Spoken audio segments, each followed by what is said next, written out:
दोस्तों बहुत बहुत स्वागत है आपका अपने YouTube चैनल दी न्यूरॉन एकेडमी। आज के वीडियो में डिस्कस करने वाले एक नया प्रोडक्ट है जिसका नाम है jet blow. Jet blow capsules के बारे में डिस्कस करेंगे, कैसे यूज़ करना है, कब यूज़ करना है, कितने दिन तक आपको यूज़ करना है, क्या इसके साइड इफेक्ट हो सकते हैं और क्या इसका बेनिफिट्स है, मतलब क्लिनिकल इंपॉर्टेंस क्या हो सकता है। तो अगर हम जेट ब्लो कैप्सूल्स की बात करें तो इसका जो मैन्युफैक्चरर है, कंपनी है, वो आपकी है मैनकाइंड। अगर हम बात करें इसकी डोज की तो आपको 20 mg के नियरली आपको मिल जाएगा। 20 mg इसकी डोज है। अगर इसके हम प्राइस की बात करें तो आपको 10 कैप्सूल की जो कीमत है वो लगभग 250 या फिर 270 के नियरली आपको मिल जाएगी। अगर हम बात करें इसमें साल्ट क्या होता है तो इसमें एक साल्ट पड़ा होता है आइसोटेरेटनोइन। आइसोटेरेटनोइन एक तरह का डेरिवेटिव है विटामिन ए का, जिसको हम रेटिनॉल बोलते हैं, उसका एक डेरिवेटिव है। अब भाई बात करें इसका कहाँ यूज करेंगे हम, क्या इंपॉर्टेंस है, क्यों हम इस वीडियो को बना रहे हैं ना। तो जो आइसोटेरेटनोइन है बहुत ही अच्छी दवाई है। अगर हम सही डोज में, सही गाइडेंस में यूज़ करेंगे और सही टाइम तक यूज़ करेंगे तो बहुत ही अच्छी बेनिफिट मिलते हैं इसके। अब भाई बात करें आइसोटेरेटनोइन को यूज कब करना है या फिर जेट ब्लो आपका कैप्सूल है कब देना है, इसका सबसे अच्छा यूज़ माना गया है एक्ने या फिर पिंपल्स।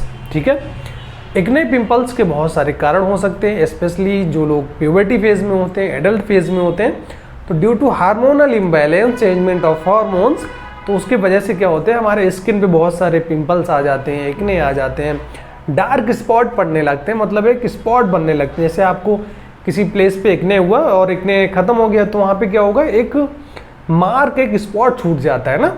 तो ऐसी सिचुएशंस में हम इस कैप्सूल्स को यूज़ करते हैं। बहुत हद तक देखा गया है कि अभी तक ट्रीटमेंट नहीं पॉसिबल है एक्ने का।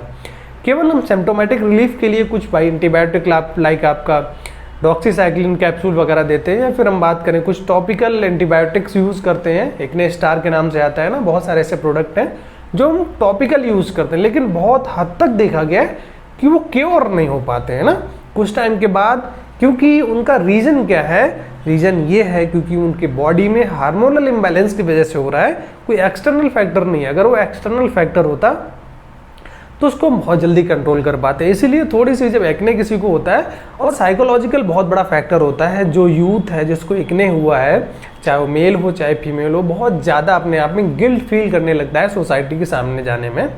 कहता है यार पता नहीं कैसा दिखेगा मेरा चेहरा, बहुत ज़्यादा बेकार दिख रहा है ना, हम सेल्फी भी नहीं ले पा रहे हैं, सोशल मीडिया पे अपडेट भी नहीं कर पा रहे हैं, इतना ज़्यादा मतलब बेकार दिख रहा है। तो दिन के दिन वो परेशान होता रहता है। लेकिन आपको ऐसा नहीं सोचना है, उसका एक ड्यूरेशन है, वो अपने आप आएगा, अपने आप चला जाएगा ना।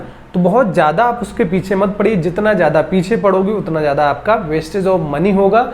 इफेक्ट बहुत ज़्यादा आपको नहीं मिलने वाले हैं, बहुत ज़्यादा नहीं मिलने वाले हैं। फिर आप सुन लीजिए, क्योंकि हमारे बॉडी का इंटरनल प्रोग्राम है, इंटरनल चेंजमेंट है, हार्मोन्स की वजह से हो रहा है, इसलिए वो दिक्कतें आती हैं। हाँ, अगर उसका कोई दूसरा रीजन है, लाइक आपका कोई बैक्टीरिया है, डस्ट से हो रहा है, तो उसको तो हम क्योर कर सकते हैं, उसको प्रिवेंट कर सकते हैं। ठीक है, पॉल्यूशन की वजह से हो रहा है तो हम उसको क्योर कर सकते हैं, नो डाउट।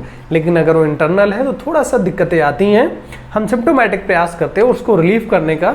उसी के लिए हमने आज जो वीडियो शूट किया है जिसका नाम है आइसोटेरेटनोइन, जो हमारा मॉलिक्यूल्स है।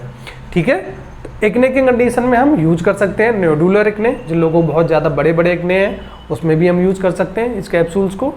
इसके अलावा क्या करता है, ये आपकी स्किन पे जो स्वेलिंग होती है, इन्फ्लेमेशन होती है, रेडनेस होती है, स्पॉट्स पड़ जाते हैं, उनको भी खत्म करता है।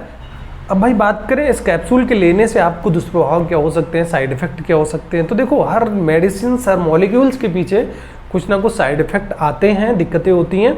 तो इसके लेने से आपको ड्राइनेस ऑफ स्किन, मतलब स्किन में सूखापन, बहुत ज़्यादा ये प्रॉब्लम आ सकती है। आपके लिप्स में, आपके आई में ड्राइनेस की दिक्कत आ सकती है, मसल में पेन हो सकता है, जॉइंट में पेन हो सकता है, और जो आपका फीकल है, स्टूल है, उसका कलर चेंज हो सकता है। तो आपको घबराना नहीं है ना।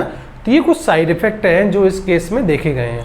अब भाई बात करें जो आपका जेट ब्लो कैप्सूल है उसको कैसे लेना है। एक्चुअली क्या होता है, जो 20 mg की डोज है वो आपको दिन में एक बार रिकमेंड की जाती है, लेकिन ये डिपेंड करता है आपके सीवीआरटी पे, आपके फिजिशियन पे, आपके फार्मासिस्ट पे ना। तो मोस्टली देखा गया है कि जो 20 mg की डोज है दिन में एक बार दी जाती है, और ये लंबे टाइम तक चलाया जाता है। आपका वीक टू मंथ, मतलब कुछ सप्ताह से लेकर कुछ महीने तक इसको चलाया जाता है, और 2-3 सप्ताह बाद ही इसके कुछ आपको इम्प्रूवमेंट रिजल्ट आपको दिखेंगे वहाँ पे। ऐसा नहीं होता है कि आपने खाया 2-3 दिन के बाद आपको इम्प्रूव लग जाए, तो ऐसा कुछ भी नहीं है यहाँ पे ना। हो सकता है आपको 2 वीक यूज़ करना पड़े, 3 वीक यूज़ करना पड़े, हो सकता है 1 महीने बाद आपको कुछ इसके रिजल्ट सामने आए।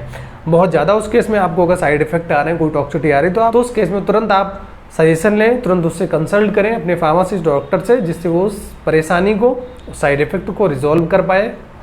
भाई बात करें किन लोगों को नहीं लेना है, जो लोग ड्रिंकर हैं, एल्कोहल लेते हैं, उनको बिल्कुल भी नहीं लेना है। और जो फीमेल्स प्रेगनेंसी में है, ब्रेस्ट फीडिंग में, तो उनको भी इस दवा को बिल्कुल भी यूज़ में नहीं लेना है। आई होप इसके बारे में आपको पूरी जानकारी मिल गई होगी। आपका कोई कमेंट है, कोई क्वेश्चन है, तो most welcome in my comment section.